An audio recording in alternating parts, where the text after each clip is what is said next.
Ladies and gentlemen, welcome back to the FinStep Asia Token Bytes. With us today is a very special guest, one of the most influential players in Web3 and blockchain, Mr. Yat Siu, who is the chairman and co-founder of Animoca Brands, who have a big portfolio of very interesting companies, but are also partnering with major financial institutions in reshaping finance. Yat, welcome to the podcast. How are you?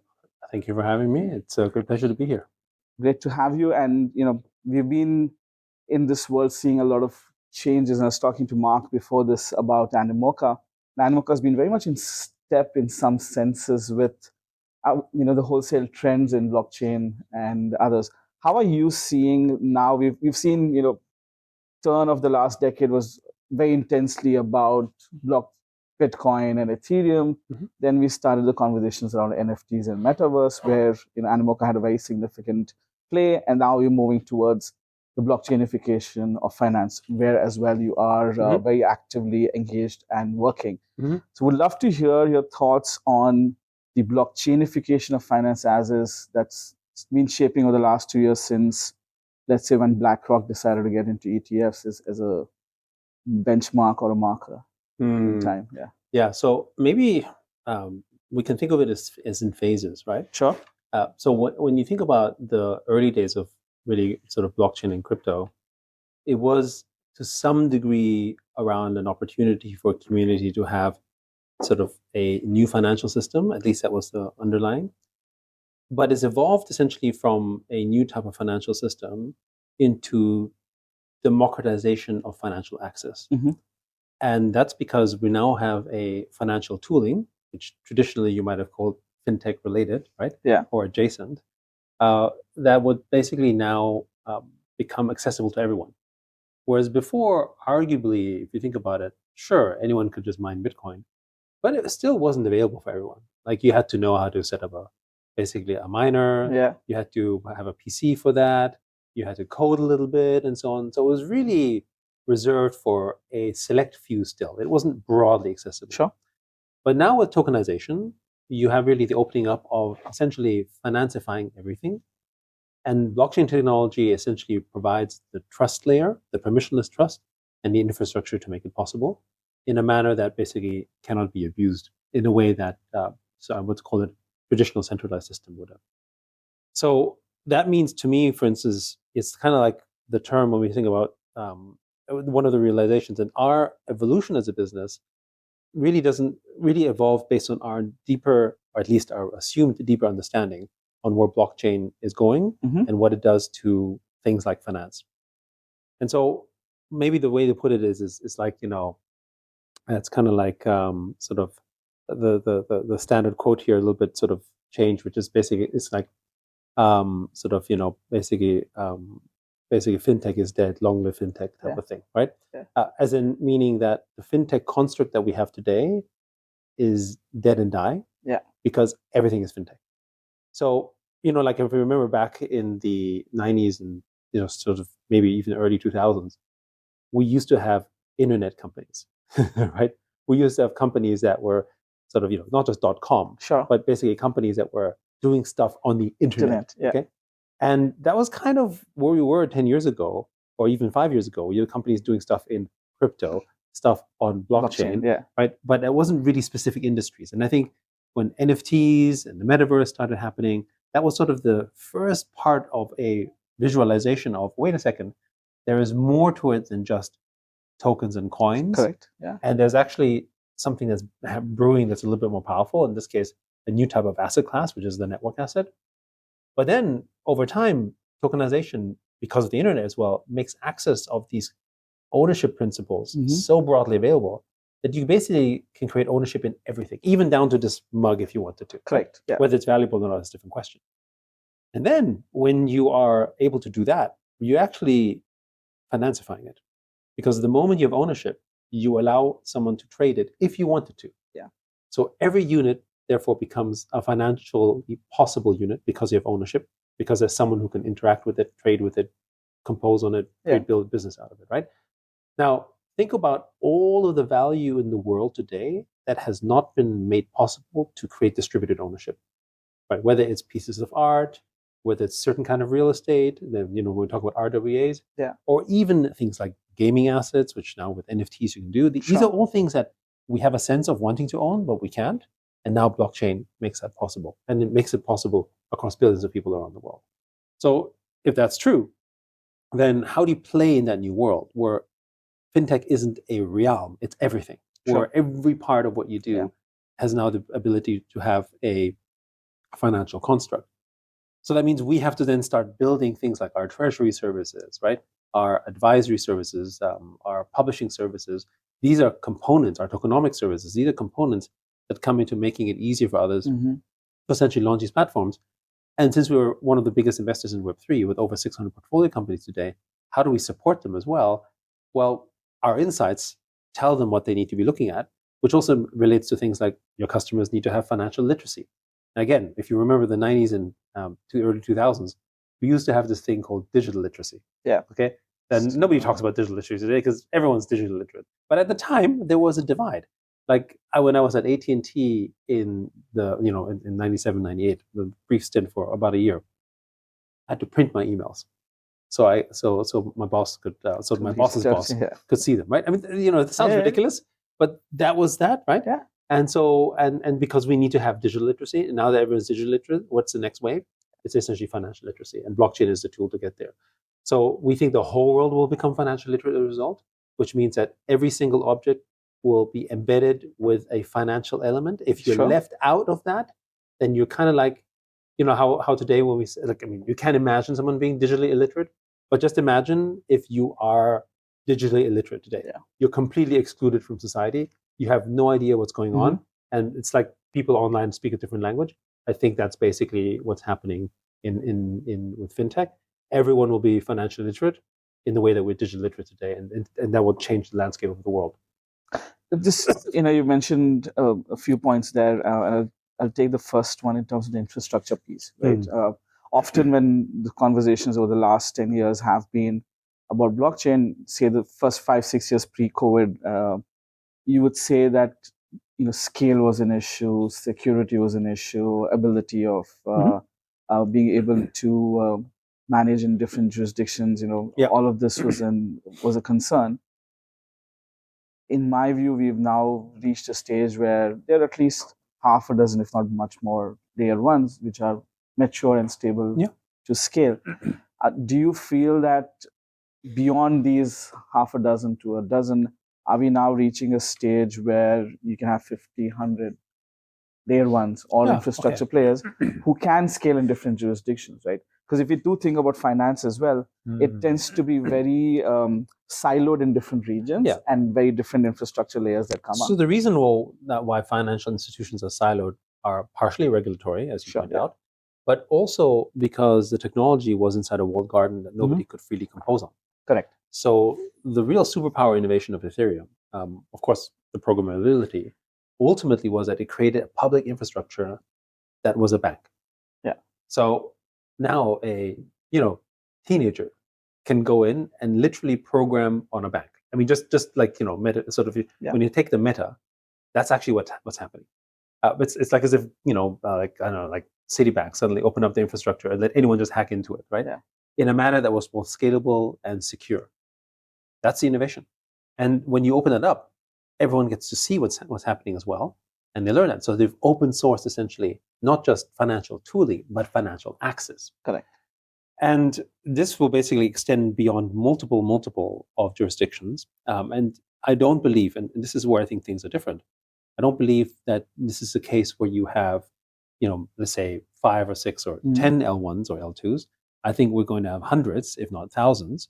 And I think we're going to have, obviously, billions of tokens emerging from them. And the reason why I say that is partially because there's ownership, people have a stake in it. But because blockchain is interoperable, basically the permissionless nature, means that you can't actually build a monopoly in the natural way.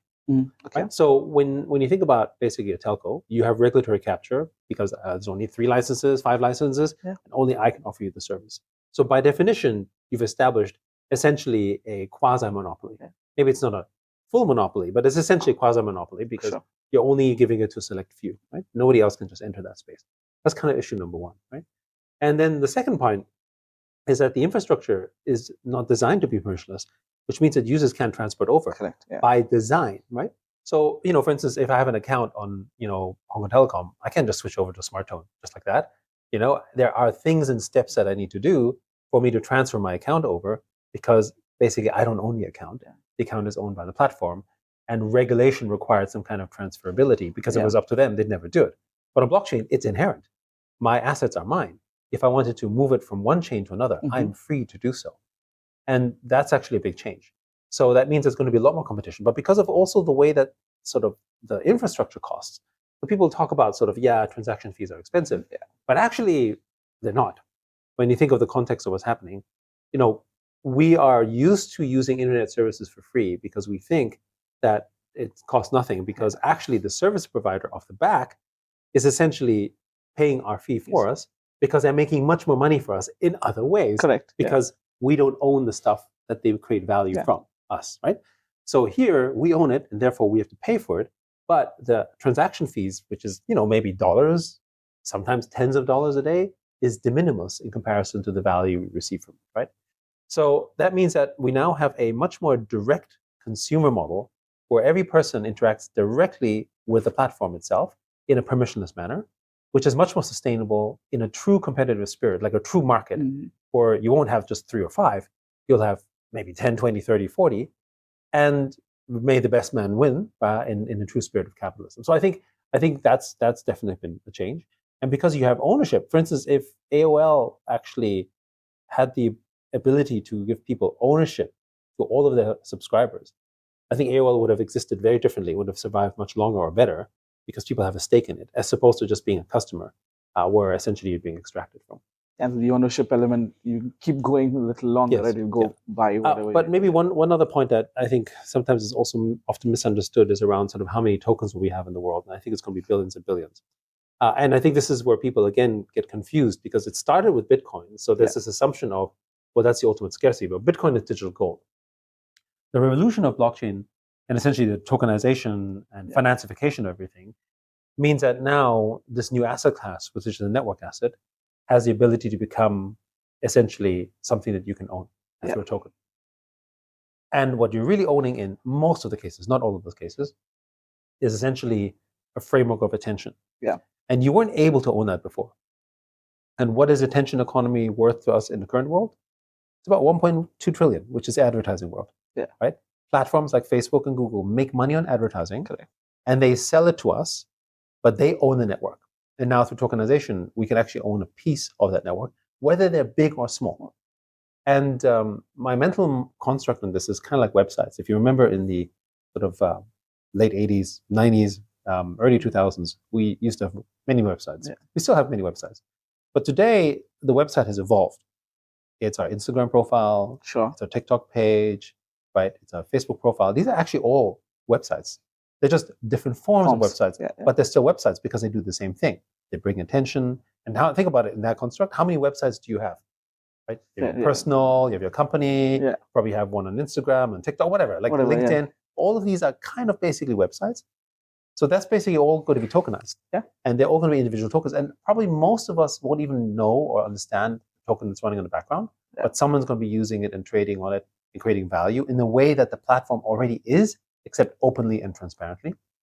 Instagram most recently, I think in Europe, because of laws, offered people a way to not share the data and essentially no ads, I think, for, I think, $8 a month. So that kind of tells you the value, right?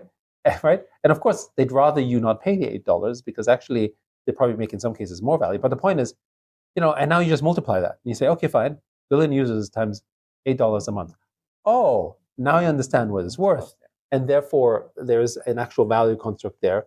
And that doesn't even talk about all the indirect value. Yeah. And this is, you mentioned about the tokens in the background you wouldn't know. And I wanted to bring just a little bit of attention to the audience on that concept, right? A lot of users of, say, an iOS or an Android, etc., or a Windows or Mac, there's probably a small percentage is very, tied to their provider, and they love that, and it's the element of the software service. As most people don't really know what's happening in the back end, right? What is it, Java? Is it Node.js? Whatever it is, isn't a worry. But in in the blockchain, it's still a bit more prominent in terms of what are we using at the back end, what's happening. How do we reach a stage where the end user doesn't have to bother about what's in the back end? Like, for example, we talk about the portability of assets, right? So you mentioned about, say, I have my asset, I can move it anywhere I would like, right? That's freedom for financial freedom. But then there is the technical challenge sometimes that if you don't know the right chain and how to transfer from chain A to chain B, say from Ethereum to Solana, you may then end up losing your money in Ether forever, right? Yes. And we have a significant amount of Bitcoin lost to Ether, primarily due to this reason. So I don't think it's a matter of if, it's a matter of when, probably. So what are your thoughts on that? You can see this already today. I mean, it's not perfect, but if you look at MetaMask, right? Before, MetaMask required you to enter all the things manually. Now it's done automatically. They've got a list. Eventually, I expect MetaMask and Phantom and those wallets to start creating mechanisms where they can actually validate you and make sure that who you're transacting with is safe and secure. When you think about the roles of AI agents in the future as well, which is definitely happening at light speed at this point, those AI agents are going to warn you, advise you, do stuff, right? So, when you think about also the evolution of UX, I mean, the wave of UX that we had before was, how do we make the button clicking essentially as friendly as possible? 3 steps right? to to get there, whatever. And now you just chat, right? You just say, this is what you want, and whether you do it verbally or whichever. So the interfaces are already evolving with that. And so I think a lot of things like the wallet will be completely abstracted, as in you won't even have to know that it's a wallet. Now, the key, and this is the important part, the key is not that it's abstracted and you can't see what, and you don't have to care what's going on. It's probably true for 90% of the world or more. Like, I just want to do a transaction. I just want to transfer assets. I just want to trade. I just want to buy something. That's what we do most of the time and do other stuff. The fact is, though, that all of it is auditable and everything is on chain. So the problem we have right now is, like, when you use something like PayPal, you assume it's safe. You have no idea what happens on the back, right? And also, you don't know how they make money on it, and you don't know whether it's fair or not. You just therefore use it, and they don't want you to know that either. Like, for instance, when a bank basically effectively makes you deposit money in a term deposit, they obviously pay you interest. Why do they pay you interest? Because they obviously make money from it, and they probably make more money than they pay interest. And you would like to know why or how. And then you can make an informed decision, for example. But they don't need to tell you. On blockchain, it's all there, right? And so I think that's the revolution, which also means, therefore, that someone else can go in and say, okay, this provider is giving you 5% yield because he's making 15%. Guess what? I'll use the same strategies. I'll make 15%, but I'll give you 10%. That's called a market. That's called capitalism. That's what's supposed to happen. But because they're operating in intentional black boxes, framed under the hood of regulation, we don't get to see it, and most people don't understand. And this is also how we learn about finance, right? I mean, the world didn't become more open with information and with coding because it was a black box. It became more open because it's visible. I can go to GitHub, I can study everything, I can see everything. The AI training models, by the way, only became smarter because they could openly access things like GitHub and GitLab and be able to learn and analyze that stuff, which we couldn't do before. And the same is true for information. So this is just the next step of basically the democratization of the internet. And I want to move from there to talking a little bit, building on top of that is real world assets and the tokenization thereof, right? And we have 2 elements with RWA, broadly speaking. One, you're tokenizing it, right? So putting it on the blockchain, and then you have the element of fractionalizing it, which also may or may not be the case. A lot of times people assume that tokenization leads to fractionalization, but it needn't. It doesn't have to be, right? You can tokenize a valuable asset as a single item that's unique, like a non-fungible. Correct. Right? Exactly. So it could be an NFT, and that's still tokenized. It just happens to be one. Correct. Yeah. And so what I wanted to talk here about was, when we're talking about RWAs, in the initial phase, it was a lot about NFTs and other elements. And now we're seeing the stable coins now kicked in primarily. And then you have property, you have a bunch of other elements, and a host of, in the last 2-3 years, other financial products outside of, say, stable coins have started coming on chain. Both from regulators doing it in tokenized green bonds, HKMA has done that, and to large institutions doing largely bonds and other things. How are you seeing that element of RWA? Where are we on that phase with regards to financial products in particular? And also that impact on, say, general financial products and the broader general public, if I may say so? Because you have the institutional play largely, Yeah. but how do we get to the democratization of Yeah. RWAs, if I may use it? So first, I would say obviously the biggest use case of RWAs is obviously stablecoins. Sure. Right? Yeah. And you can see this already today. I mean, Yeah. if you think about stablecoin operators like Tether, we're like the 6th or 7th largest buyer of T-bills Correct. last year, Yeah. right? And will continue to be big. Yeah. And now we're post-Genius Act. You're going to see all sorts of new institutions, banks, but even I think Walmart and Amazon and those guys are all looking at stablecoins. They're all going to be buyers of T-bills, right? Yeah. So you can see the strength and power that comes with it.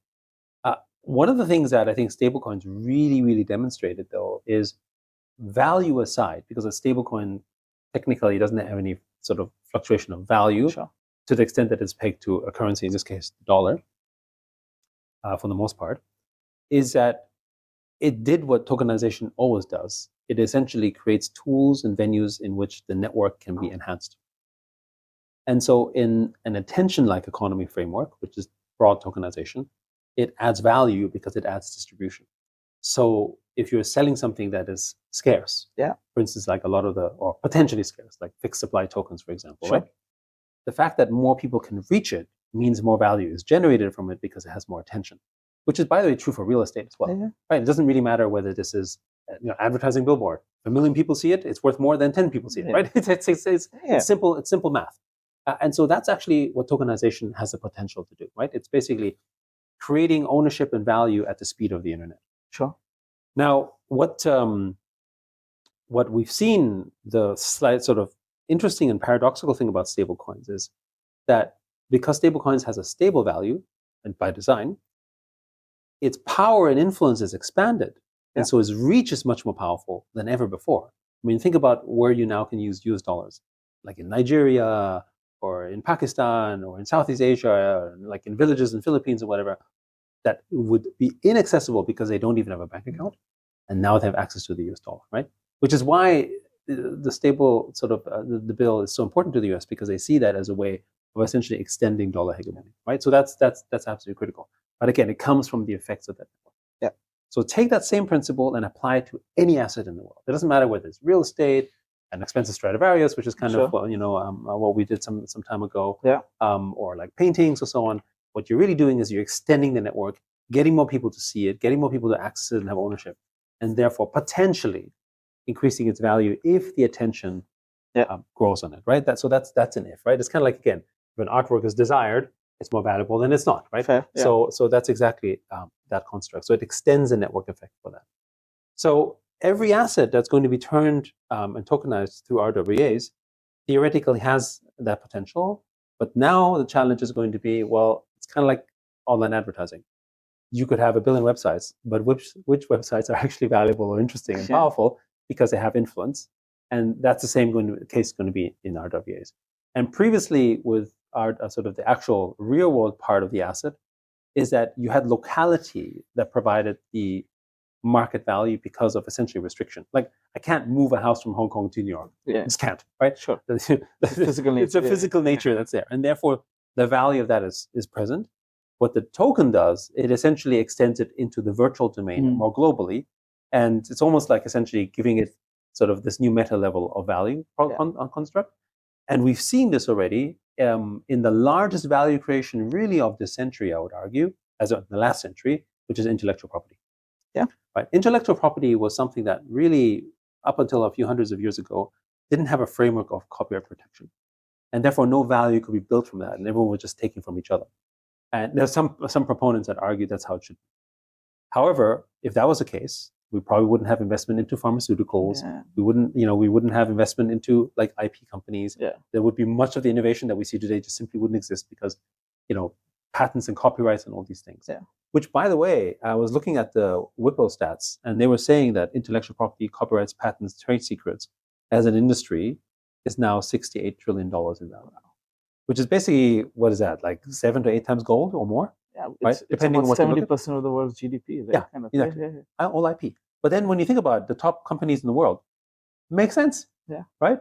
All of those companies, whether it's an NVIDIA, whether it's an Apple, whether it's a Google, whether it's a Microsoft, they're all IP companies. right? So essentially, we've already existed in a world where all value is virtual, in a sense, and the way we can own the piece of that value has been through the classic equity construct. I can own shares in the company, and now I can own it directly through tokenization, right? So that's a revolution. Now, what happens when you can do this with everything? Even the smallest items that you might deem not valuable can now be sort of protected in an intellectual property kind of way. So let me sort of frame it this way. There's a reason why we can sort of IP protect original creation in some places like the Philippines, because the legal costs are too high. So unless it makes a certain amount of money, it's not worth protecting, which essentially means it's not protected at all. And we've seen this in sort of examples like, teachers making content on like, TinyTap. They create content that's valuable, that gives them maybe hundreds or thousands of dollars of revenue a year, but that's not enough to turn that into your property, right? It's not worth the IP protection because of the cost. Through tokenization, it's protected right away. At least you can frame its origins. And we've had companies that were looking at essentially tokenizing something as silly as dance moves, right? But even dance moves have value, because normally, if someone copied your dance move and it was your dance move, which like a platform like Fortnite, for instance, literally ripped off from artists in TikTok, they would normally have to pay you an origination fee. But they don't do that because they don't have to. So they're taking advantage of it. Again, with blockchain, you can prove it. So you see the opening up of that in a much bigger scale. And I'll just end one other point. In the world of AI, where essentially an AI is appropriating all intellectual property, right? How do I prove that actually I'm the originator without having to pay a trademark or patent fee or something? Blockchain. And just building on that with the IP conversation, right? I think two pieces. One is when we look at IP, you need the moat for research, right? If you're doing a lot of research, you're putting in a lot of funding, and if you're not going to be able to protect that or get value out of it, you're not going to put in. So a lot of things goes away. That's one. I mean, the framing, it works because of capitalism. Yeah. If we don't live in a capitalist world, maybe we need to have a different framing. Sure. But for the time being, everything is operated under that, and we certainly believe that that's the best system out there. Yeah. and going forward with intellectual property, the origination piece that you mentioned, and just an example, the audience probably was aware, but Adobe came in 3 years ago during the NFT boom, where you reach a stage where sometimes we're like, is this actually done by that artist? Yes. So they said, okay, if you're going to create anything on the Adobe suite from Illustrator or others, you then have the tracking on their blockchain. So you then can prove that this NFT was done by the creator. So that does bring in a lot of value. Absolutely. And it is traditional technology firms. I can't believe I'm saying that, but traditional tech firms getting into the new age in some senses. I want to just pivot a little bit, but building on top of this is that democratization piece and the element. One of the key challenges in the financial world, and talking about digital literacy, financial literacy, and digital literacy, is literacy itself. I'm going to make it simplified. We have seen education costs across the value chain, from primary school all the way to colleges and masters, etc., going up dramatically. Despite the fact the number of people who are getting educated is probably at the significantly improved, right? So I'm coming from India, where we've seen a massive change in the number of people who have now got access to education and are moving up the value chain. However, getting financing for your student loans is very challenging, right? We've had, when I came into Hong Kong 11 years ago to do my master's here, I had to take a student loan. And I didn't take it for a large amount, maybe about 15% of my value, but they needed, my bank needed a credential, a guarantee. No, just a credential piece, right? The guarantee. So I had to have somebody else put in an equivalent amount in a fixed deposit as your guarantee. I know of instances, if I knew if I was going to take much higher, I've had friends whose parents had to essentially give their apartments as your guarantee, collateral, as collateral. Now, the interesting piece, you would assume that this is done, your rates should be comparable to maybe, but they are still very high as compared to, despite this element. And I know, as part of Animoca's stable, as you may call it, you now have Pencil Finance looking to address it. So we'd love your thoughts on the problem itself and how Pencil Finance is getting to address that. So first, I think Pencil Finance is a great example, built on the EDU chain with Open Campus, is a great example where you have what blockchain enables, which is a democratization of access. but also improving financial literacy because you can see what's happening. And most importantly, the bigger goal, and this is where RWAs is interesting, is bringing third-party intermediaries in who can now help finance this, not in a manner that becomes exclusive. The reason why companies can charge the rates that they do is because the access of providing and getting these student loans is limited. Yeah. You can't get student loans from a variety of parties, a variety of funding parties, because essentially it's a black box as well. Yeah. So, how much someone is borrowing against what portfolio is also not known. For instance, it's fair to say that if you were going to finance 1 million students, not every student is the same. And it's also fair to say that maybe there are some people who'd like to finance students in a different area and be willing to provide them better interest rate because it's better for their prospects. So for instance, let's say, and this is kind of a little bit of the inverse, but imagine back in the early days when we needed a lot of computer scientists. How many companies would have been willing to provide student loans at lower interest rates for people studying computer science just to help increase their sort of hiring pool, realizing that, of course, the loans will come back over time, but make it more attractive. Yeah. So you can now start going into even deeper areas if that was tokenized, because now companies can say, you know what, if you're a computer science sort of student, I will give you a better sort of, call it interest rate, and it'll encourage you to do the studies more. And maybe you even know that I'm the one who provided the loan, so maybe you'll have a connection to me. And hopefully when you think about a job, I'll be the first company you think.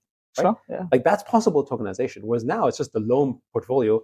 Here you give a bunch of money to a provider, they essentially fund it, and you have no idea, where the money is from. And also the people who give the money are disinterested. That's the other thing that we discovered as well. The people who provide loans for this aren't the people who are actually looking to hire these people. These are just people who are saying, okay, I do it for profit, for pure profit, which means maximal extraction, which means what can I get away with, right? Right. And so if I can't get away with 10% because someone's offering 9%, then I'll do 9%. But the point is that they're still going to charge these outrageous rates because everyone's just basically trying to maximize their return from this, right? So again, this doesn't allow for that. So tokenization allows that. And with Pencil Finance, what we did was, we started with the first $10 million to basically provide this blockchain infrastructure that essentially provides student loans on chain. And I think this is very, very powerful because now students, in places like these, it'd only be like $300 to $500 loans per semester. But these loans, the powerful thing about these loans is that it provides it to students who might not even have a bank account, potentially, right? And the loan provider in this case, in step one, is still the one who provides the loan because they are licensed to do so. But the funding pools become transparent. They become trackable on chain. And now you can see how you can divide it up into different loan portfolios in the future. And I see this also as a way, for us, it's also a great way to bring people on chain. Because now that you are receiving your loan on chain, you have to ultimately repay your loan on chain, which means you have a wallet. And if you think about how PayPal and Venmo and those platforms grew, through students, that's exactly how we see it there. But more importantly, because of Mochaverse as well, we now have the ability for people to earn airdrops, which is basically virtual jobs. It's like, if you're in college, you could be a barista, you could work in the supermarket. Well, in Web3, you work online. You might play a game to create network effects. You might do something on DeFi. You might do some marketing. It's all virtual. You get paid for that. But how do you get paid for that? In tokens, right? And so the wallet that you now have could essentially become an engine for job creation, which can help you repay the loan or make some extra money, whatever you want to do, right? So again, it's just a much more superior model in the future. And the reason we wanted to address it there wasn't just because of the social potential, which is very, very powerful. There's like hundreds of millions of students in the world basically relying on student loans. And there's no shortage of demand for student loans, right? Especially at the right interest rates. But the total student loan market is $3.3 trillion.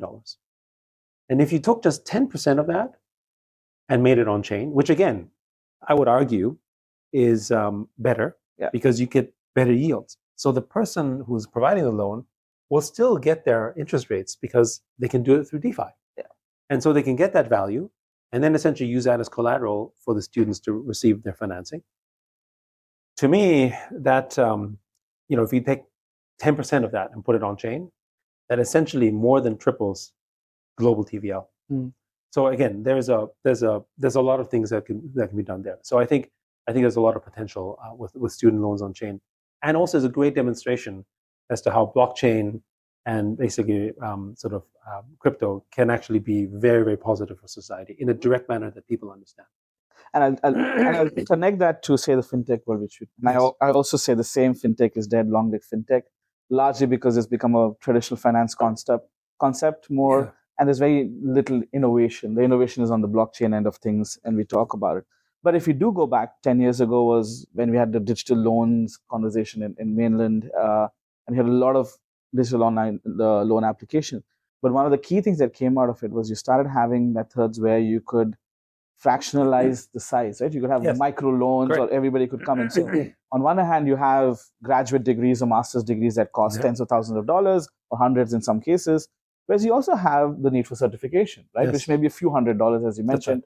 And that is also another element where people may not necessarily have that extra income, and they may be able to use these on chain. And the speed of access, right, and processing, I think, was one of the big changes that fintech brought to the traditional finance world, which is like 3 weeks, 3 people see it, 4 people see it. It's in a stack versus, like you mentioned, your AT&T printout. Now it was like there's a AI model or a data model reviews it. The decisions are fairly quick. In some instances, we know of apps that can do it in a few seconds. And a similar here is 3 buttons. You click, you may get an answer. So you don't have to sweat over it for a long period of time, and it's a lot of efficiency gains, right? So are we going to see an evolution where this can bridge with fintech in some senses and fund into the funnel? I mean, it's moving really, really rapidly. And I think student loans is a great example of an RWA where all those basically billions of dollars that are already providing student loans will actually just become more powerful because it's tokenized. I mean, imagine you're the loan provider and you're essentially tokenizing it. It de-risks you as well. Correct. Because now you have a marketplace that you didn't have before. Let's say you wanted to sell off your loan. You know there's a market. There's liquidity. But right now, your liquidity is essentially stuck, right? You have to wait for the student to basically graduate and pay his loan over time. I'm sure there's financing around this, but the point is that if you want instant liquidity, there's a marketplace, and it allows other people to participate in that, which is just better, which also, by the way, de-risks it, because once you have a global marketplace with sufficient liquidity, then the ability for someone to participate with lower rates, therefore lower costs to the student, makes it more palatable as well, as opposed to more concentrated risks, for instance, right? So again, all of this is essentially helping sort of de-risk the entire equation. And one of the things we've done, we've entered into a joint venture with Provenance Labs on something called Nuva. Okay. And Nuva essentially is, in some ways, the RWAization, if you will, of essentially all other assets that are out there. Okay. As a kind of sort of marketplace, starting with obviously some I guess stable yield-bearing ones, but essentially progressing into the idea that everyone can create their own vaults and essentially RWA tokenize everything if they wanted to. Going from things potentially like loan portfolios, mortgage portfolios, possibly real estate, that type of stuff if you want. But I'm actually personally also interested in like special artworks and so on. So again, we're very much going deeper into space because we think that's not just the next wave, but that's also understandable to most of the world. Because at the end of the day, we have about 500 million people in the world who own crypto, but really only about 50 to 100 actually are on chain. That are actually doing stuff on chain. The other ones are really trading, right? So they're not right? So they're not really yet using them active. Which means that the understanding of the potential of tokenization is still very, very early, right? The people who are basically buying and trading tokens don't necessarily understand the potential of tokenization.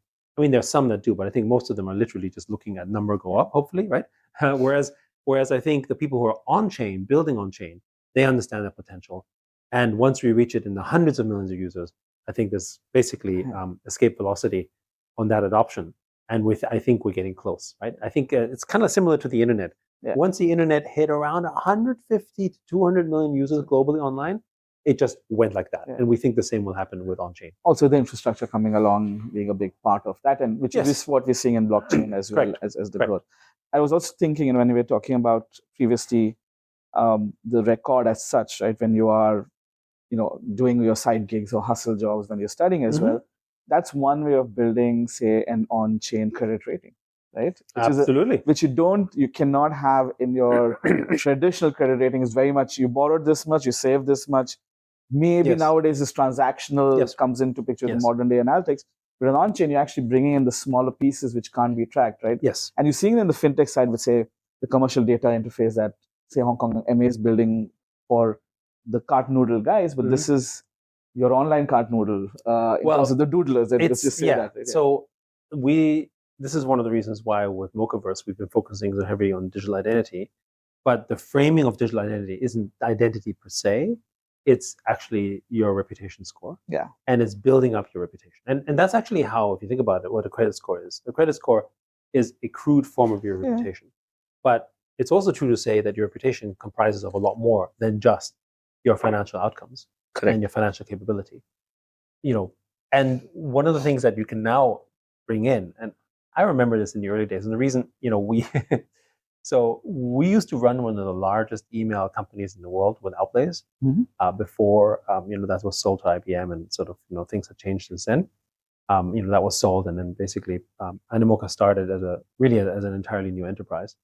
But the interesting thing around that was that we were actually approached, and this was the first understanding around this, by essentially a credit rating company that says, hey, if your users in the platform have an email on your system and they opt in, can we essentially have a way of not knowing what their emails, but essentially analyzing emails, almost like essentially a quick sort of early form of AI analysis, to then essentially give them a kind of profile score, because now you can understand the literacy, you can understand how sophisticated they are, and essentially that helped them basically get better flash loans. Yeah. And that was interesting, because you're like, oh, okay, well, if I knew that I could get lower interest on my loan and more money if I allow, on a private and confidential basis, of course, an AI agent to analyze my email to determine my knowledge of things,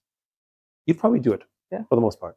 It may seem invasive, but if you can be assured, and this is where blockchain is great, that it's privacy preserving, you'd probably be willing to do that. And that benefit is at risk when you give it to a third party who is managing it on your behalf, which when they abuse or essentially sell off or something like that, then you're in trouble. However, here the data is yours, the outcome is yours, and you always give permission, then I think it's okay. And this is where sort of zero knowledge proofs are ideal. Yeah. So I think that essentially opens up a framing where you can now put everything in your digital world into your digital reputation, which can affect your credit score. Because again, your credit score might be viewed differently for different companies, for different platforms. Correct. Like if you're providing a house mortgage, sure, maybe I only care about your financial history. But what if you're, for instance, a game company, and like the business model for Sony PlayStation, Xbox, Nintendo, they sell their console at a loss. Yeah. Right? Because they want to bring the customer in. And then after you purchase 10 games, you're you get their return. That's an average they're doing. What they're really doing is they're creating a kind of mass credit index for their type of customer and taking risk on that. Now imagine if I can prove that I've been buying 100 games on Nintendo. Yeah. Okay. Well, maybe I should be buying that for almost free. Maybe I get a credit, or it's an interest-free credit where I basically have to repay it over 2 years. Because guess what? I'm a great customer, and I'll make money anyway, one way or the other, right? And if I'm Nintendo, I'm probably happy to do that, because I know that the LTV on that customer is worthwhile. And that, again, I don't need to know your name and your background. I just need to know whether you have the reputation. So again, you can see how this kind of rating basically can expand down to various businesses. A lot of people got very fascinated, I think, like 5 to 10 years ago on sort of BNPL, right? Yeah.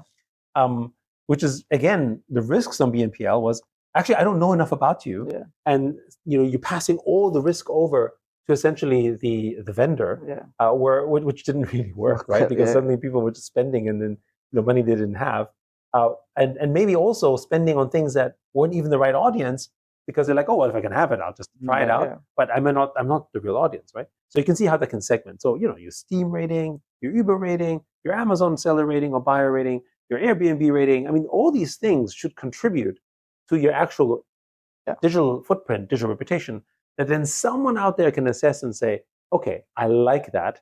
I want you as a customer. I'll give you credit for that, right? And I was thinking, you're very right on that. A lot of times now, people are probably nicer to drivers, etc., because they know there's a rating out there. Correct. Yes. And reputation is the framework in which you keep the fabric of society together. Yeah. I was thinking. Well, the other thing I was thinking was, when you talk about Bitcoin, one of the key things that came out of it, I say it failed as a concept to a certain extent, but one of the things that did trigger, as a technology, maybe as a concept, it probably did do very well. Rather, is the barter system, right? So when you talk about finance, you start with the first value as barter. Here, I'm paying you something which you value, I value for the work you do, Yes. and we put the value to it, right? The original proof of work conversation that you had for Bitcoin. And the second thing was when, in the 90s and early 2000s even, or in our parents' generation, a lot of banking was about relationships. Right? Absolutely. You go in, you know the person, you're the banking with them. So and the banks essentially were the main providers of business loans as well. So exactly. It's like, how well do you know this person? What's your family reputation? That's right. And even if you don't have the assets, they're giving it because they believe in your trust. They were your business partner. And once it's scaled, it became very challenging to be able to do that for every individual, being able to know everyone personally, right? It's also regulations. It's regulations. Regulations caused that as well. And I think, unfortunately, the ones who were operating banks as a business with a merchant background or at least a merchant understanding were slowly over time sort of essentially misunderstood by the ones who were running in government and politics, right? I think that's as well, right? So when you think about the number of people that are running in most countries in the world in, let's say, areas of political power, they don't have a very firm understanding of essentially capitalism and essentially what runs economies. And so you see that friction. And I think this is where Hong Kong or Singapore, for instance, are good examples of that, because it's such a commercial city. The people in power understand that aspect very much. And Dubai is the same, by the way, right? You can see that, right? Of course, So the people who are running the country are commercial, and they understand the power of business, and they are actually generally pro-capitalist. Therefore, they frame it in areas of construct that make sense and don't create policies that restrict. So, whereas you look at, for instance, many places in Europe, you have a problem because you have essentially a country that is frankly running a form of capitalism, or maybe call it neo-capitalism, depending what structure you're at. But the people in power are, I wouldn't necessarily say socialist per se, but they're certainly not economical in background. And I think a lot of people, and so I don't subscribe to the camp of saying they're just doing populist policies. I actually don't think that's the case. I think in many cases, it's just they simply don't appreciate, understand it because it's not their background. And as a result, they trivialize it and don't understand how important that is. Yeah. And building on that, it's also what I was going to say was, because you had a personal relationship, you knew people better and you gave the credit. And now probably from a tokenization RWA perspective, now you see a lot more data, you get to understand that person. So it's a holistic relationship that you're building, not just on a loan perspective, but you may co-invest, you find partners which is very, very different to, so in a way, going back to that old traditional way of building bonds and knowing people better at the individual level. With their permission, right? The consent piece is very, very important in the blockchain world here. And the role that money played, and to some extent still plays today, is really as social glue. I think a lot of, again, if you don't think of it in that construct, you think of it purely as, a utility. But actually, it's because of money that we can now have a relationship, right? Even if it's not like a super close relationship, I can now do a transaction with. Correct. Which is the beginning of a relationship of some form. And how many friendships have formed from the beginning of a relationship that began with money? And I know that's not a popular thing to say, but we become friends with business partners or with colleagues at work, even with the baker or the barber that you basically do business with. How did you begin that relationship? You paid him some money for a service that you appreciated. And you can say, sure, I appreciate you for your skill. That's fine. But it began with money. And I think this is why, we can't discount it. And if money didn't exist and we existed in a pure barter form, the social glue would be severely diminished, because you wouldn't have a way of having stores of value in which I can make an immediate assessment. I can make an assessment of, I should do business with you because of a price. Sure. I don't have to say, well, here's 5 apples for a haircut. Like that. Like, you could do that, but then who's standardizing around, is 5 apples the right price, right? Maybe this guy is charging 3 apples, or maybe it should be 2 pairs. I mean, you can see how that creates more friction, right? And so it reduced the friction of creating transactions, therefore created more social cohesion, and frankly made the world smaller and more transactional. And again, I think, I grew up in Europe, and I think a lot of people sometimes look at saying, oh, it shouldn't be all transactional, but everything is transactional. And I don't mean this in a money sense. Like if I have lunch or dinner with someone, if I want to sort of have a relationship with someone that isn't about money, it's still a kind of a transaction. We're still interacting. It's emotional transaction. It's emotional transaction, but still a transaction, right? It's just, so money just essentially makes it easier to begin, and from there something can develop, right? So I think this is something that, because we've demonized money in a number of these places, we are unwilling or unable to look at the aspect of actually how powerful and how important it is to society. Fair. Before we end, would love to hear what Pencil Finance's, say, the next year is looking like. What do you feel it'll be like? Well, I mean, we don't run Pencil Finance. We're investors what are you in them, expecting from them? But we're really big supporters. First of all, look, I'm hoping that we can bring millions of students on chain through Pencil Finance and beyond. I also hope that Pencil Finance is the inspiration for other companies to look at and say, oh, you should look at that segment. And we're already having discussions with some of the biggest L1 and L2s out there to actually bring Pencil Finance to them as well. Okay. So that they basically can provide, like, to me, the potential isn't just, bringing student loans on chain. It's also creating more constructive yield for people who have Bitcoin. Like, we're starting with stables. Sure. But right now, there's a lot of people who have Bitcoin who don't want to sell it, obviously. Yeah. But what if you could potentially get yield, which in this case would be the loans, in a stable, relatively stable manner, and also do some good? Yeah. Right. To me, that actually is perfect. And so basically, staking your Bitcoin effectively, correct, yeah, for yield generation in the form of student loans, to me, is, I think, something that could be very, very powerful. Yeah. Could really unlock a new sort of financial dimension and enable really millions and millions of students, if not hundreds of millions of students, to go on chain, which, again, is a net positive for our industry, right? Yeah. So if we use our crypto to finance students to come on chain, to essentially be in our ecosystem, then that should be a net positive for all. And that's the kind of inspiration that we hope people will understand and therefore want to support. It's like giving cloud credits out for startups in initial stages. Correct. So that they come on, what they learn, and then eventually they use. Except the person who gives the credit receives the reward as well. Yeah, that's right. Perfect. Yeah, this has been very inspirational, real great conversation. Thank you so much for your time. I know we've run longer than we expected, but my pleasure. It's been very, very fascinating. Thanks once again. Thank you. Thank you. Audience, stay tuned for more such interesting conversations. Click like, subscribe, and follow us for other conversations in the future. Thank you.